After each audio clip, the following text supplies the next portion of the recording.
Hey, Sam, you come up with that intro line? You didn't tell me that was today.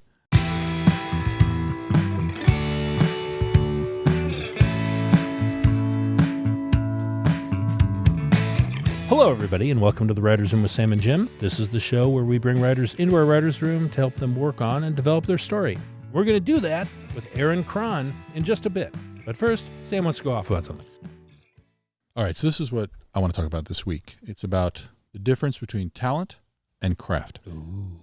This goes back to when I would wake up in the morning in St. Paul, Minnesota, and be 20 below, and I'd get in my car and I'd drive to your house, and I had the best idea ever that we were going to write. I'm having PTSD, and I don't know if it's the winter or you having an idea. I know. And I'd be like, this is it, man. This is the best thing ever. And then, you know what? It would be an okay idea. And then we would have no idea what to do with it. Yeah. Right? Brick walls. Right. It was just like, oh, no, this is good. This is good. But how do we turn it into a story? How do we do that? And, of course, the answer to that is craft. The thing with being talented or having some inspiration, or it's like everybody's got some, and some people have a lot. But if they don't have the craft, they can't get it out. Yeah. There's no way to get it out of your body, right? And even more important than that is now, every single day, whether we're in the mood or not, whether we're feeling creative or not, whether I'm pissed off about taxes or I'm pissed off about the president or whatever it is that I'm pissed off about, it doesn't matter, because once that bell sounds at 10 o'clock, we got to make stuff. Right. Sometimes it's intimidating. A lot of times it's intimidating. I was watching this Netflix show about brain surgeons, and they were literally pulling the top off of someone's head and digging around in there trying to find the cancer. And you know what I thought? Oh, are they going to find a good story idea? If they could, I would let them take the top off my head just to get it out. They wouldn't find one. No. Some, no, you're right, they would. But you know what I thought? And I know this is nuts. I thought, oh my God, that job looks so much easier. Because you just know you go to work and you scrub up and you go do brain surgery, which you have done every single day, and you're going to do it more or less the same way. Yeah. But then we get in the room at 10 o'clock in the morning, and the deal is we got to come up with like a great story. And I don't got it. But that is the thing. You're absolutely right. And the thing about craft is knowing where to find the story. Right. Which you don't always know when you're starting off, when you're trying to run on just talent is, well, how do I get into it? How do I tell the story? And you do learn those. There are craft tricks that tell you how to find the story and how to get it going. And that's what was happening when we were on our first writing job on Dead Zone, when the senior writers were starting to pop with story, and they were asking each other the questions. Well, what does the character want? What's getting in the way? Why is he doing this? What do they want? What's our big action sequence? Don't care.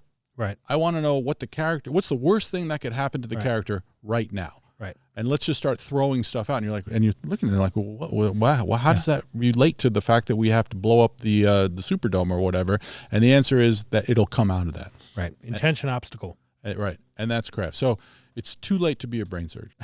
Is it, Sam? Yeah, is it really? All the easy jobs are gone. We have to face the most terrifying thing, to me anyway, and to you, and to a lot of writers, which is the blank page.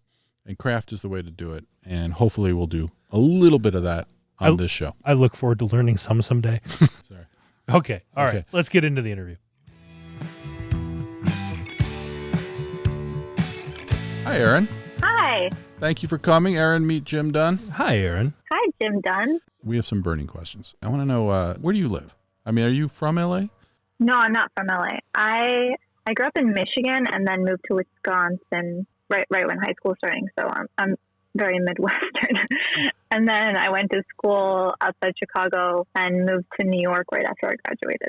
And then I moved more recently out here. I grew up right outside Chicago. What school?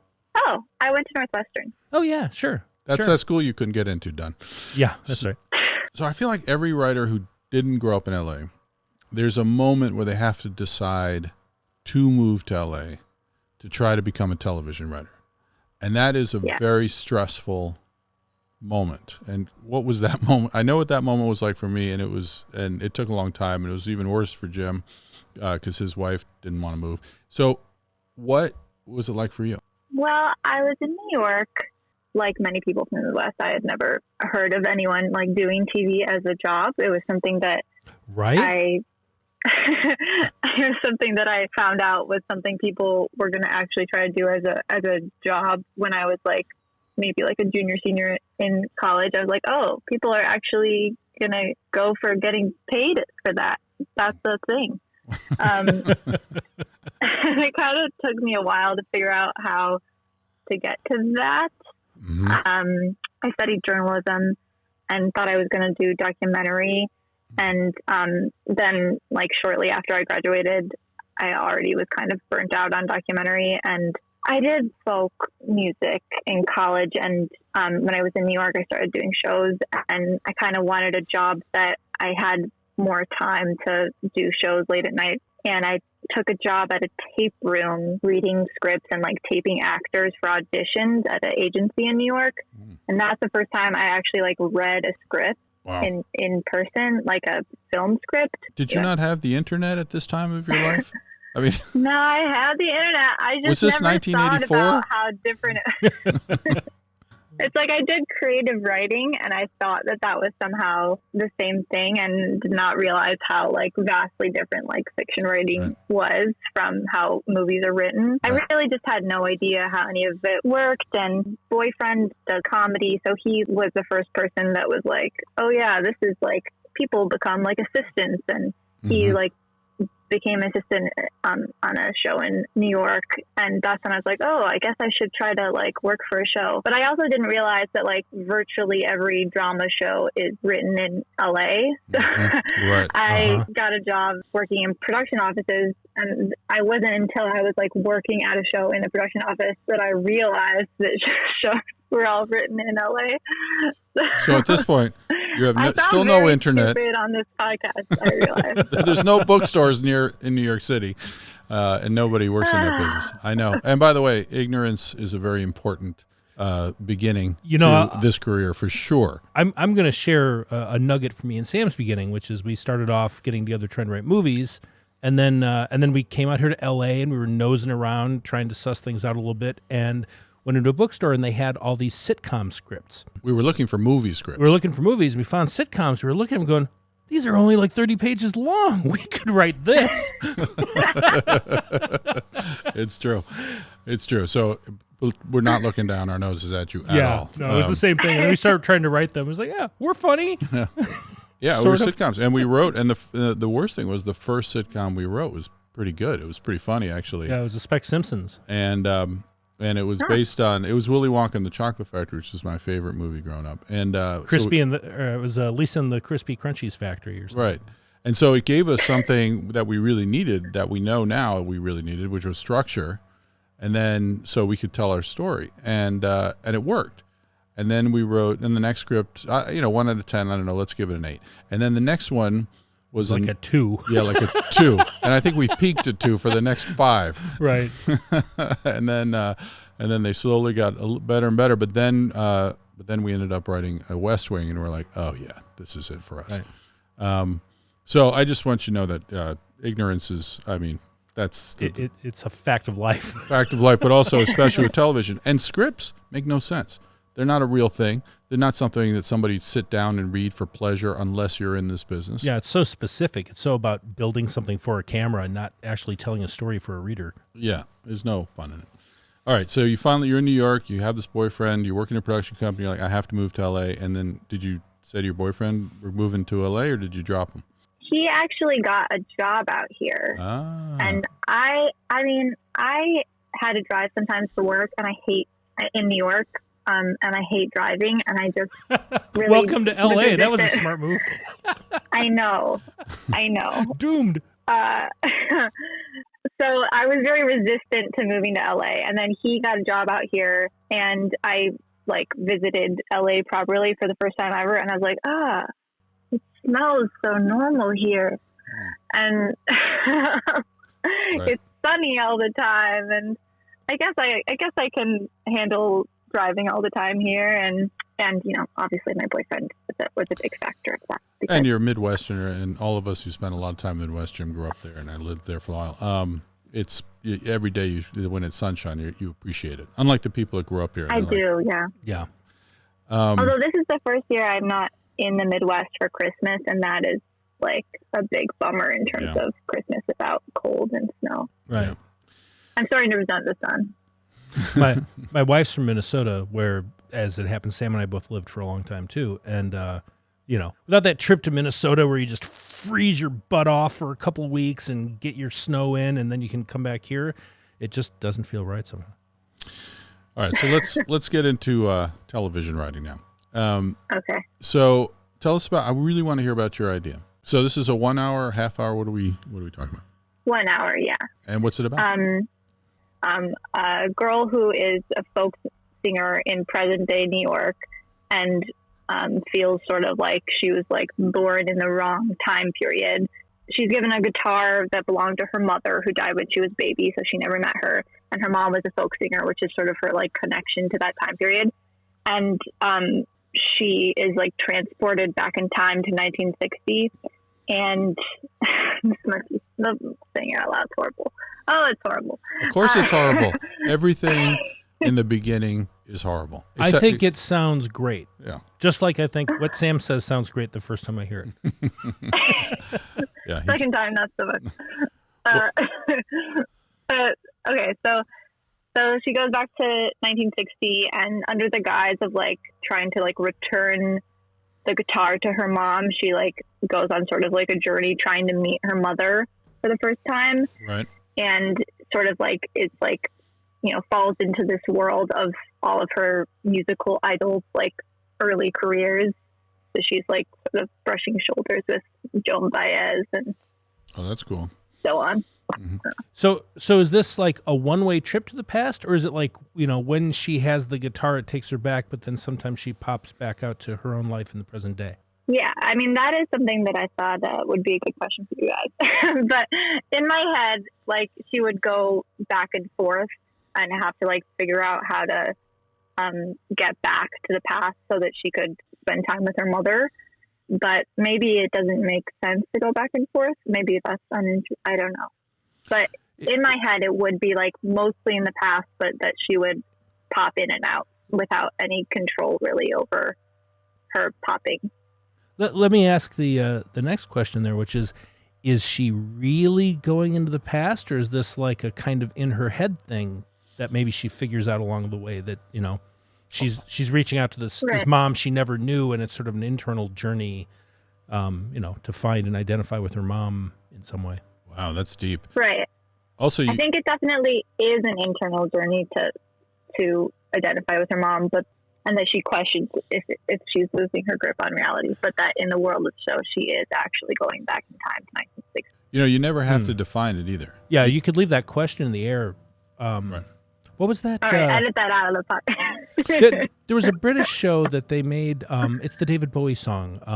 It was a British series. They remade it for ABC like 10 years ago. Is There Life on Mars? And it was about a detective. Oh, that's right. Who like you wind up thinking maybe he's in a coma or something, but suddenly he's transported back to 1973 and he's being a cop in the past. Right. But you're not sure if he's really back there or if he's just living in his head. That's really interesting, and this is something we've hit up. First of all, the dual timelines thing is cool, and it's really doable as long as the timelines have something to do with each other. Right, because it gives you a chance to do really great story where what she's seeing or experiencing in the past, she brings into the present. Mm-hmm. And sort of like anytime you're telling a story about the past, it feels real for the audience in a way if you somehow connect it to what's going on here and now that they can relate to. And that is, I can already guess, that's the number one question that an executive would have, which is how does it inform the present? They always go towards, how does everything relate to everything else, right? And by the way, that's not the worst note, because, it really forces you to define the story. And in this case, it sounds like this is a story about a young woman trying to connect with her mother. Is that true? Yeah, and definitely. Is she dead in the? She's already passed away in the present. Yeah, she's deceased in the present, so she never met her mom. So let me just step back for a second. First of all, say this idea does not suck. No, not at all. Not at all. That's a good idea. Oh, all right. And Erin, you have to not think that your idea sucked. That is the first thing you have to get out of your head. It's not until you get it down on paper that it sucks. That's our experience anyway. But I also want to say to you, that all your ideas suck, and you have to let them suck. This is the most important thing. And this is why, one of the benefits of having a writing partner that you trust is you can come in and say, here's this terrible idea, but I think there might be something. And sometimes there is and sometimes there isn't, but you have to be fearless that way. And in your case, I would just say, don't be afraid to suck and to say it out loud, because I don't think there's a single real writer that I have ever met that would dog on an idea just coming out.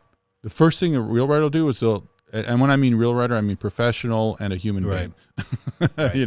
Not a dick. But then they immediately start sparking to ideas about it. I mean, you can't help it. And that's what a writer's room is all day. Yeah. Is people throwing ideas on the table that might not be quite what they're supposed to be yet. Yeah. And then you find what's good in it. And I can't really tell you, in all the different shows we've been on, I cannot tell you one instance, and I'm curious if you can, Jim, when you can remember a truly terrible pitch.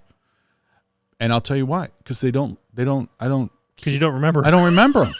It doesn't matter. I'm not like, oh my God, that person's no one cares, an idiot. Right? Yeah. Like it's, I mean, occasionally there's ones where it's like, no, that's a swing and a miss. Yeah. And you just move on. That's right. Who cares? So I would just encourage you to say this idea has so much depth to it in so many directions that it really, this conversation is about, well, it could go this way, it could go that way, it could go this other way. They're all good. It's just a question of taste and what you want to do and the story you want to tell. But don't dog on it right out of the. Be nicer to your idea, and all of them. And also, no writer that I know that's successful by any measure, and by a successful writer, I mean someone who can write a coherent 50-page pilot script. That's what I mean. Not even a good one, just coherent, right? You have to be smart to do it. Yeah. You can be a terrible human being, right? But you have to be smart. You don't have to be. There are stupid people in everything. I've really never met a dumb writer. It's too hard. It doesn't survive. Yeah, it doesn't survive. You can't get in. So, all right. So back to the idea. So 2 timelines. Why are you afraid about 2 timelines? What's worrying you about that? I guess just like having to develop characters that you only see like sometimes. I don't know if that. Right. I don't know. And then maybe the 1960s is just more interesting to me personally. So then it's like kind of a slog to go back to the dreary present. Well, it feels too like in some way you would need 2 things, right? You'd need the myth of the mother that exists in your main character's head, and then of course some sort of reality that she's finding being there, and that might be true of the whole sort of folk music scene in a way too, right? Like it feels like you're going to have someone of idealization of what was, and then you go back and her eyes are being open to things. But once you start figuring out what's interesting to you about sort of that kind of idea, that may inform you about what's going on in your here and now life that needs that sort of revelation, right? Like, because ideally what she's learning in the past is bringing back into her present life in some way that is opening new doors or making her understand her father or what she should be doing with her life. Right. Did you, were you offended at all that Jim pronounced folk with an L in it? It always drives me crazy when he says folk. I think I say folk too. Is it a Midwestern thing? Maybe it's a Midwestern thing. Where you pronounce like the words the way they look? But here's the thing I want to ask most of all is why do you want to tell us this story? Yeah. What turns you on about it? What's most important to you? I mean, I think probably most people can relate to like wishing that they knew their parents when they were their age as like a guidepost in their own life and just like knowing your parent in like a different light. And my mom lived in New York City in the 70s. I'm not trying to out her as like significantly older than she actually is. But, she was 4, but right. Yeah. But yeah, so she raised me on like folk music and stuff.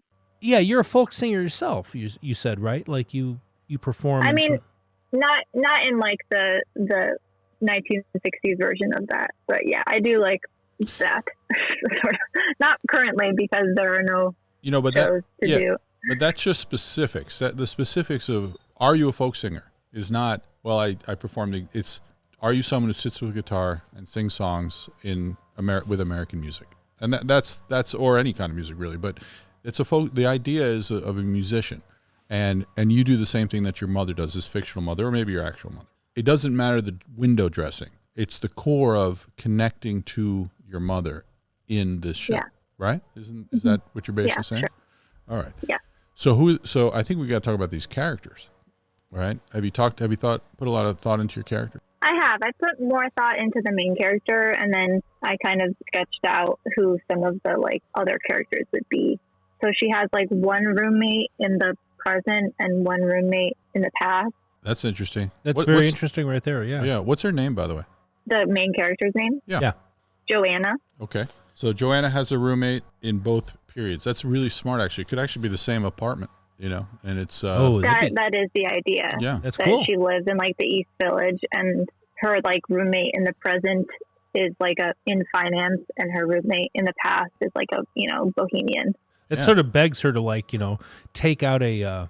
I don't know, some secret corner in a cabinet or something and make some mark in 1960, and then in her normal life go back and find it, right? Like it's still there. That's interesting. That kind of thing. Send messages to herself. We've seen that before, just so we're clear. Okay. And let's be clear. I mean, we will have seen almost everything before, right? That's true. Because between Outlander and God knows, like there's been a ton of time travel stuff, and forget all. You should know that stuff, but forget about it. Because it doesn't matter. It's about how you write this story about your character. That's right. And also, when we do things that repeat, when I do them, they're called homage. That's right. It's an homage. But when Jim does it, it's hackery. That's right. So it's just different. Oh gosh. This is we make the rules, so it's great. If meaning it's the writers. good, it's an homage. Exactly. So what does she want? What does Joanne want? Like, what's her drive? I think the number one thing she wants is to connect with her mother. But the sort of secondary thing she wants is in like the present, she imagines that her music is like out of its time. And then she goes back to the 1960s and like no one gives a shit about her music there either. So she's... I love that. I got to say, living in the 2020 world that we do, there's... I'm getting subtext out of your story of like her roommate now is in finance, right? Versus bohemian and dreamy. And like, here she is wishing that whatever she has to say about the rights and wrongs of the world, because that's kind of folk singing, it's not being heard and doesn't matter here. And she goes back to this more idealized time where singers were singing things and they were actually changing society and affecting things. Or it feels like that when we look back at the past. And maybe going back and finding out that no one's listening then either is also kind of interesting, right? Like she's struggling in both lines. Yeah, I mean, but it says something about like wanting to change the world, and that's a way that it speaks very much to right now. I think it's interesting. I don't want to get all too deep here, but Erin, you managed to create a character that has a little bit of you in her, that because of the folk singing and all that, and she's managed to fail in 2 timelines. Yeah. That is the ultimate writer move. That's probably the most me part of it, is the idea that in any timeline I believe I would fail. No, but that's cool. And the way I think when I'm trying to figure out a story and not plot, I'm talking about story, meaning what the character does. The fact that the roommate in the present day is in finance makes sense because the neighborhood is gentrified, and now it's really nice, right? That's where you're going, I assume, right? And so now it's an expensive place. It's on the Upper West Side of Manhattan or wherever you're putting it. And the contrasts between then and now feel very specific and yet sort of universal to how American culture has changed and New York has changed and those kinds of things. But also it begs the question, why is this struggling folk singer living in this beautiful, expensive apartment with her friend who's a roommate, right? Or her roommate who's a friend. That's a good question. Now, her roommate's her friend is the idea, and she's sort of like a little bit like mooching off of her roommate. And that's great. And getting out of the age range where that's like acceptable. Right. No, that's great because now they've been friends, and she's carrying her, and she's got this great job, or not great, but a finance money making job. And she's got her but friend. Maybe the clock's running out on that arrangement. Right. Yeah. I love that. Yeah. That's conflict right there. That's great.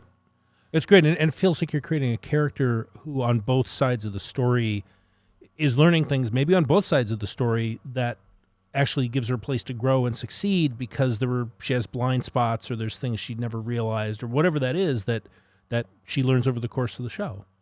So why is she failing on both timelines? Why is she a terrible musician? I don't think she is. What is it? I guess she's like failing in the present because she is resistant to being on trend with what her peers are interested in, partially because she's sort of emotionally traumatized or something a little bit less than that of not having known her mom, and she's just like kind of obsessed with this like connection to the mother she didn't know. And in the past she has like so idealized these people, then like when people fall short of her imagination and she realizes, oh yeah, like things were social justice-y, but also, you know, things were even more sexist and racist then. Right. So, but I still don't know why she's not successful as a singer in the present day. And by the way, this isn't a test or even a logic bump. It's an opportunity. Right. Say why. There's a lot of ways why she wouldn't be successful. Look at the many number of ways that Jim and I have chosen to not be successful at things. Let me count the ways. Oh, if you saw the script, all the scripts, yeah, and the rejection and the. Oh, anyway. I think the general idea is that like folk music of that time period, like basically I don't remember the name of that movie where the premise is like, what if no one knew the Beatles songs? Like this guy would be the biggest star in the world. I guess I personally don't think that as much as I personally love the Beatles, I don't think that like if someone came up anew with Beatles songs that they would be selling out stadium tours everywhere, because I just don't think that's like the right. It was a moment in time. Right. So I guess she feels like her music, she's like tied to the idea that her music is of a different time and is very resistant to writing music that feels, you know, more, you know, of the time that people her age want to be listening to. She's stuck. Well, but she's stuck, but she's not being true to the music she wants. She wants to be true to the music she wants to do, but it's not marketable now. It's not of this time. Is it? That's how she feels. But then she's actually not like a person of the 60s. So her music still isn't like of the 60s. Like she's neither here nor there. Okay. So that's interesting. That's interesting. So the problem, I mean, if it was a movie, she goes back to the 60s, so she's a big star. And then she comes back here and she's a failure, or vice versa. Right. And, but that's a movie.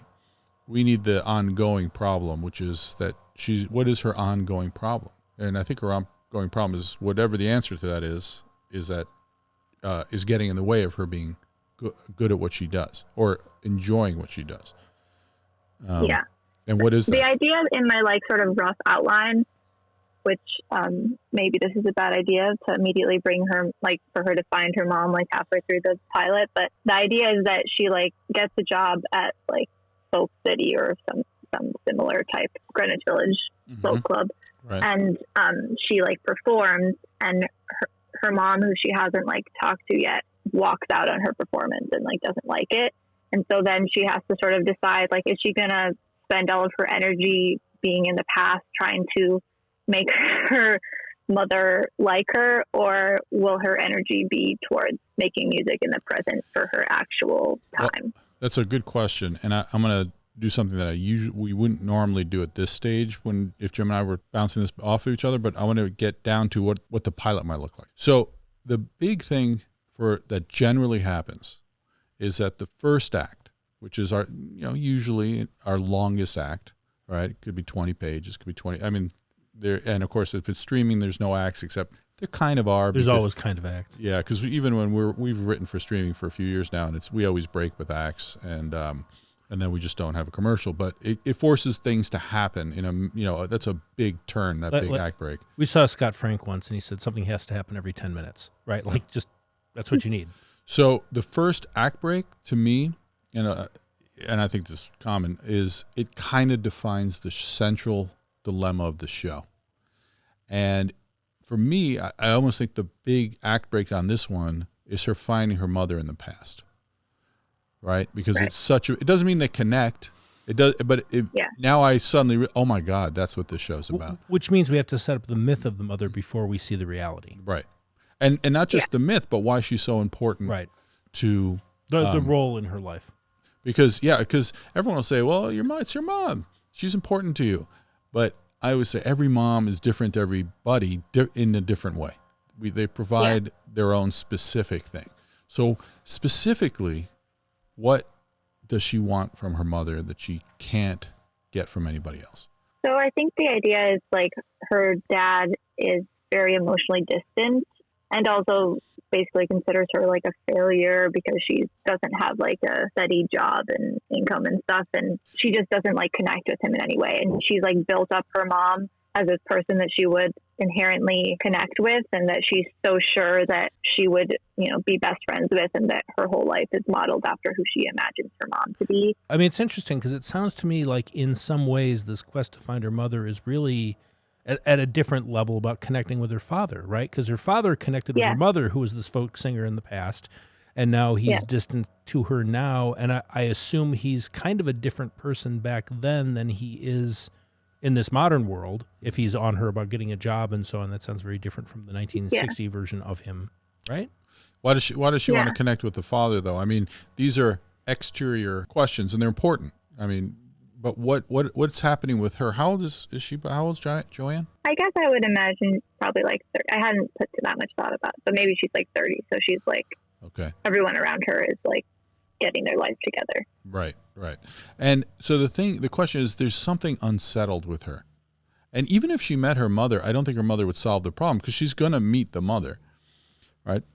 And it doesn't solve her problem because it's not just, I have a mom and, I'm lucky she's around and she's healthy and she's great. And just hanging out with her doesn't solve all my problems. So what is her central problem that she can explore with her, the relationship with her mom, and that her father is messing up with her? But even if they didn't exist, she would have this problem.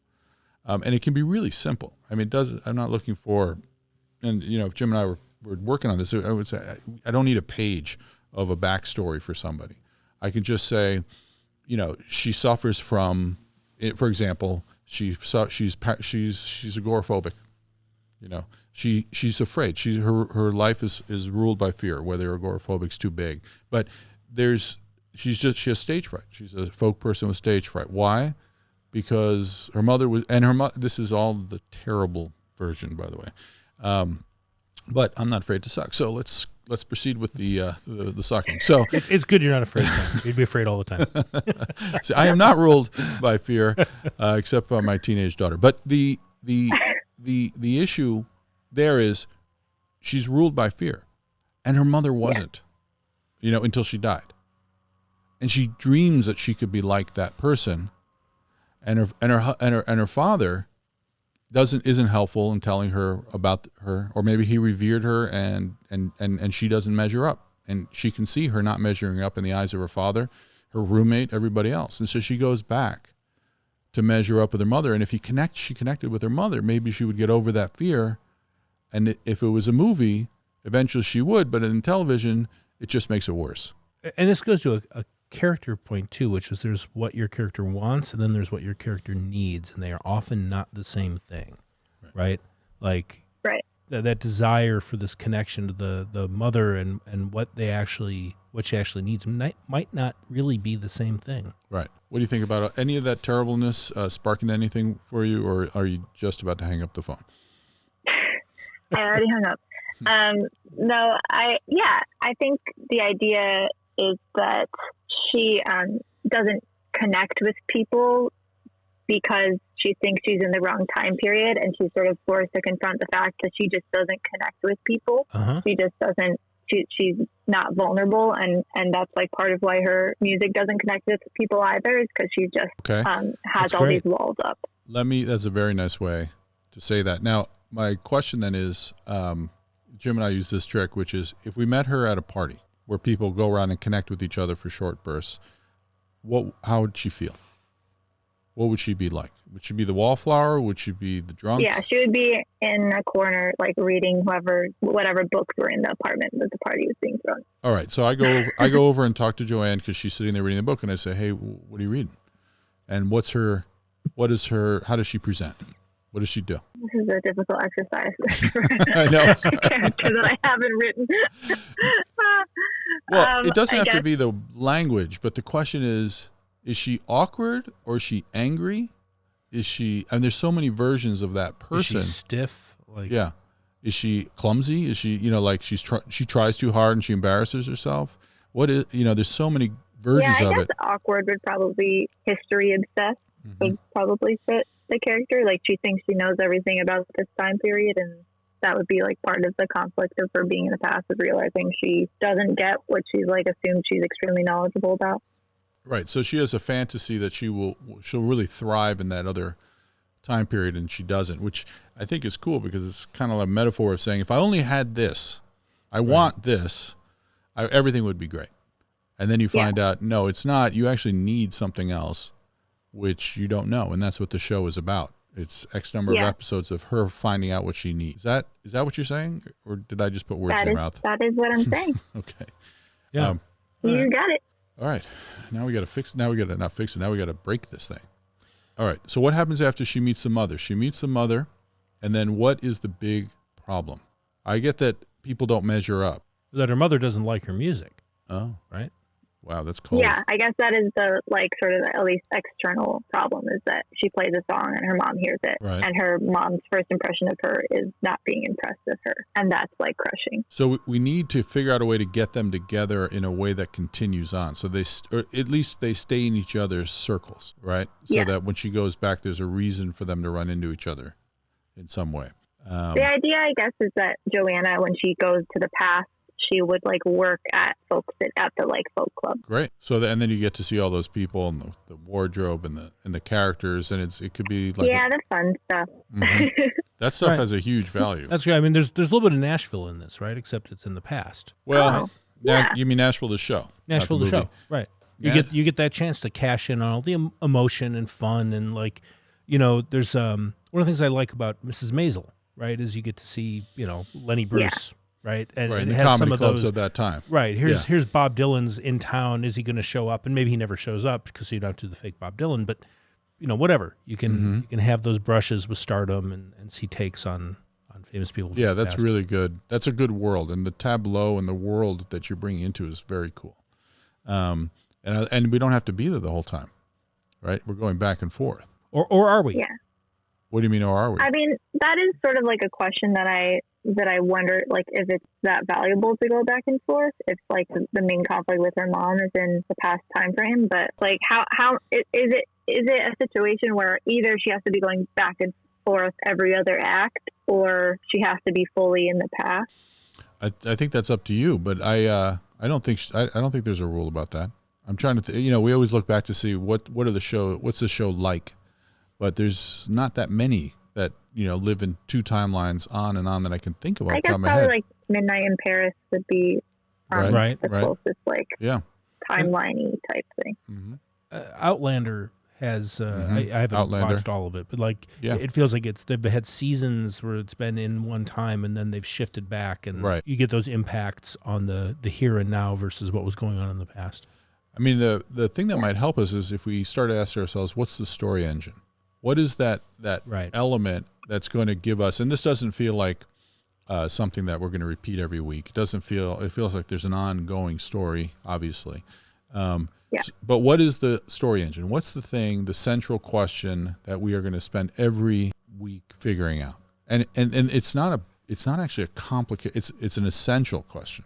And if you don't have a story engine, Jim and I are working on something right now that we're killing ourselves to find the story engine, but we love everything around it.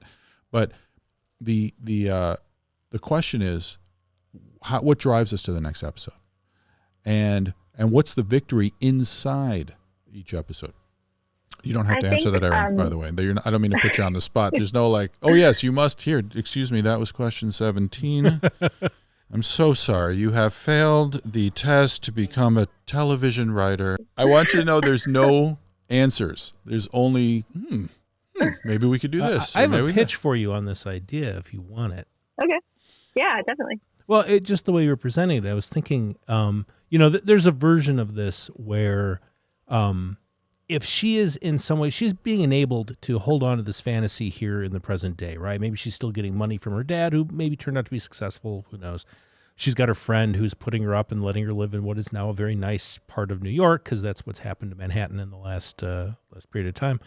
But what if she does go back and she doesn't know how to get back to the present, right? She doesn't know when or if she's going to be able to get back. It turns out letting go of the magic guitar doesn't transport her back to her current life. So what the hell is she going to do? And so she finds herself stuck back in this time and place that she has idealized in her head. And the things that have made her music stiff and that have maybe made her stiff in some ways, she's back in this place and time, and she's seeing she now has no money and she has no place to stay, and she has to figure things out, and it's exposing the things that make the world suck for people who don't have money, who aren't being treated nicely, who don't have friends who are enabling them. And she has to live in that world, and it makes her begin to understand why those people were writing folk music to begin with. She lives it, and that changes her. Wow. That was long. That's a great pick. But that was good. So in there, basically, what I think the nugget is. So you like that, Erin? I do like that. Yeah. What I like about it is really it's the question of she's learning in the past. There's almost this idea of privilege, right? We have people, and you can go work at Starbucks, and you can make just enough money, and you can eke, and your parents help you a little bit, and this and that, and then you're not really forced. Like someone who grew up poor, like, yeah, okay, that's nice. You want to play the guitar? First go to your job for 10 or 12 hours. Right. Make enough money. Then you go to your other job for 4 or 5 hours. And then you maybe get to play the guitar, and then you don't have time for all this angst and not being cool, because you got to survive. And now we're saying, okay, we're going to put you back in where you need to survive, and you don't have the safety net, and that's what she needs in the present day too. Is that, Jim, what you were thinking? Yeah, something like that. It feels like it gives it stakes and immediacy that makes it matter to her. And she doesn't control with like some magic button that she pushes going from one timeline to the other timeline. Right. But it can still maybe just happen for whatever reason you devise, Erin. Yeah. I think my tentative, and tell me if this is like stupid, but my tentative idea is that like she just goes through doors sometimes, and when she comes out the other side of the door, she's like back in the present, or she's back in the past. Wait, and she doesn't like have any control over it. Oh yeah, great. Yeah, no, it's just random. She just doesn't have any control over when is that stupid? That's great, because that can happen at the worst possible time for her constantly. No, I don't think it's stupid at all, because you're right. The last thing you want to do is the last thing we want to do is make it easy on her. Right. That's right. Right. Because then the drama won't put your character in a tree and throw rocks at her. Right. It's that classic. And so, she goes there, and then she gets sucked back and forth, and she's not in control. All right. Maybe she's in control to go back. Is that what you were saying? The guitar takes her back? I don't know. I think. What do you think, Erin? And at least initially she thinks it does, but maybe long term that's a clunky idea. I don't know. I don't know. I think there's arguments both ways, but the idea of her being out of control and living this duality, and by the way, we don't know if it's in her head or not. Right? Yeah. So then people who are dealing with, this break from reality, they are definitely not in control, which I think is more interesting.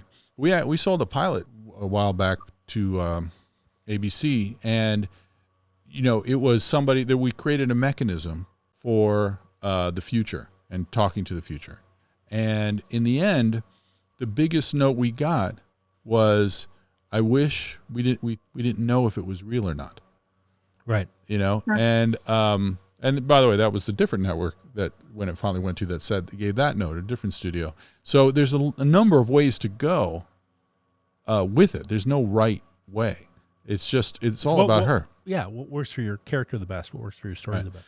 I also think with her, I don't feel a need to try to make her likable in the way that maybe you do, Erin, where she's like awkward and all that kind of stuff. She could be abrasive and more and sparkier, which will make it easier for her to write her sometimes. I'm not saying she has to be. Yeah.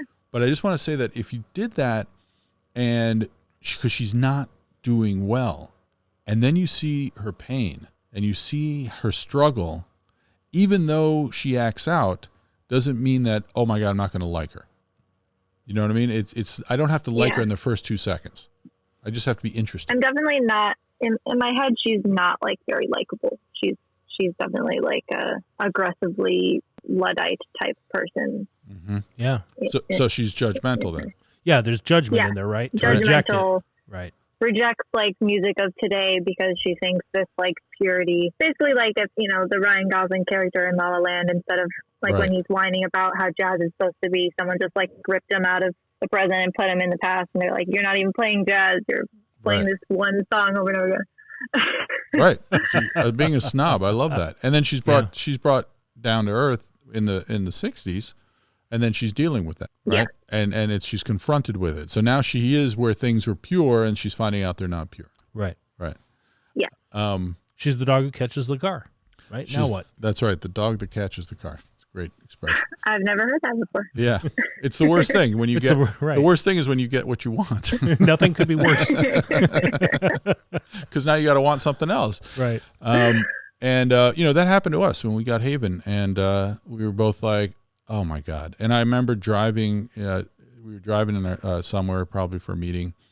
And I said, the worst part is not what we don't know. It's what we don't know we don't know.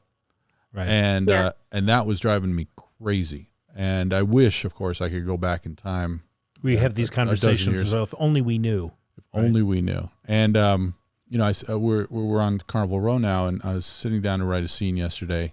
And the scene was very, when I sat down with the notes I had on it, were a little bleak, and the scene wasn't that important yet. And it was two characters that are great, Orlando Bloom and a character called Millworthy, and it's just great, great actors and a beautiful set and an expensive show. And I sat down, and the notes were not great yet. And I sat down, and I took the responsibility to write it because I said, well, it's got to be me because I'll try to figure it out. And I broke it. And then I wrote it, and then I wrote it again, and it got good. And it got good in an hour. And I was so mad for a moment that I didn't have that skill 10 years ago, that I could do it. I just missed it. And I was just like, oh, man. And I think about the things I've written. Do you do this, Jim? All the time. Right? Where you're like, oh, God, I wish I knew this then. God. So that's why we're doing this podcast. So I just want you to know, Erin, that when you get to things and you're doing them, besides they'll suck, of course they will, but also it's just, you have to reinvent the wheel every time. But for yourself, but the structure that you have already is so good. I mean, yeah, your instincts that you brought to what you're thinking about for the show are all exactly the right questions you should be asking. It feels like you're right in the right pocket.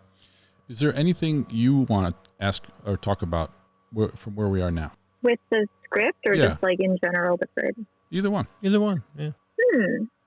I guess how much is like too much of like you said with like Mrs. Maisel, like the Lenny Bruce character coming in and out is like kind of like a rare occurrence in the show. Like how much do you think, like if for instance Joan Baez became like her friend, would that be too like jarring to the sort of like sense of reality of the show if there was a real character that was like a main character? Not to me at all. Person? Most people these days don't really know who she is, right? Like it's far enough back in the past. A lot of people really don't know. Or even if they know, they don't know who she was as a person. Right. Just like the Lenny Bruce character in Mrs. Maisel, right? Like who knows what he was like off stage?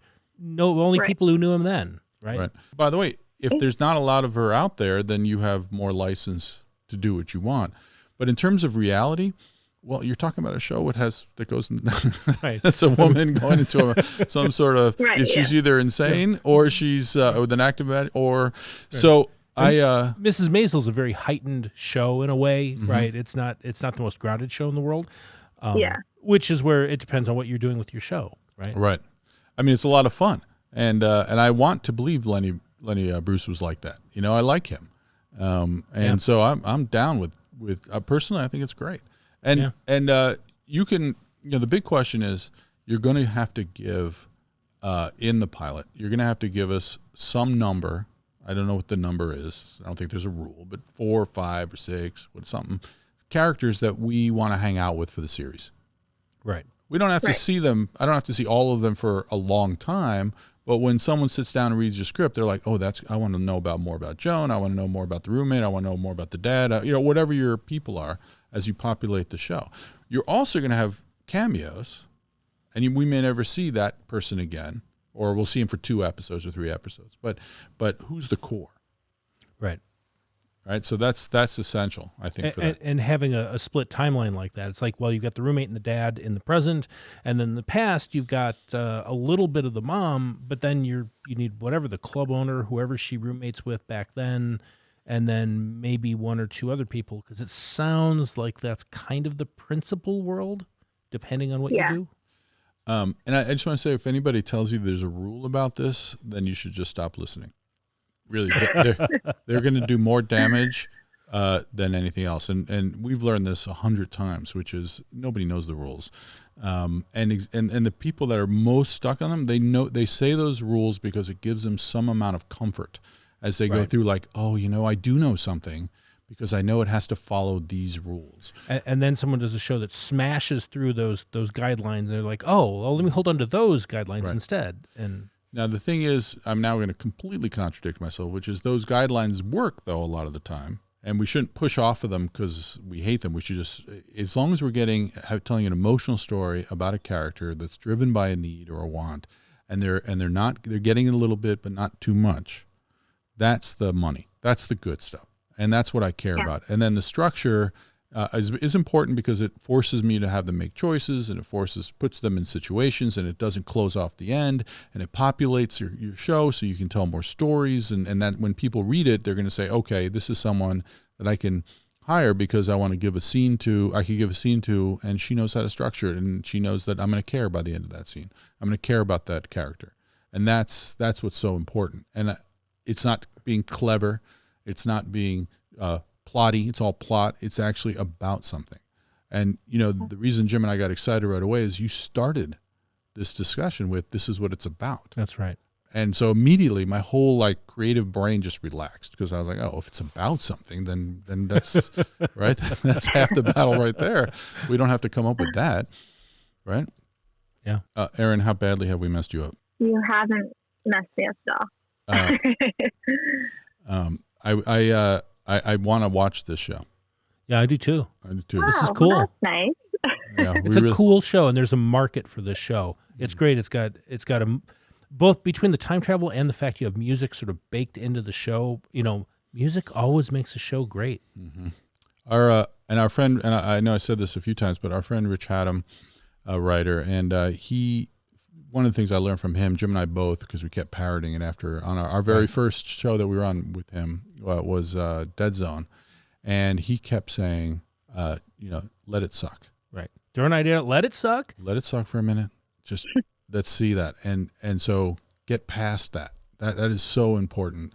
You got to be like, just you got to be like one of those people that just seems to have no shame. Which is impossible because we're writers. We are full of shame. And we are, if not shame, certainly awkwardness, all those other things. And if we can get past that, that's the only way this works.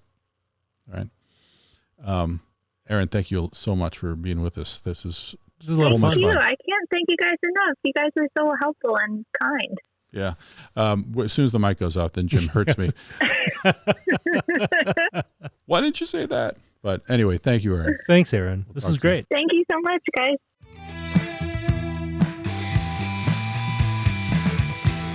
And that's all we've got for you this week. Our producer, J.R. Zamora-Thal, is working the mixing board. Our logo was designed by Julien de Bar-Montclair, and our music was provided by Pluto Rays out of Austin, Texas. If you want to get in touch, we are at The Sam and Jim on Instagram and Twitter. And you can find us on Facebook and YouTube as The Writers' Room with Sam and Jim. And if you like hanging out in the room with us, give us a follow on Apple Podcasts, Spotify, or wherever you get your podcasts. And tell a friend, would you, so we can get JR paid. Thanks, everyone. See you next week.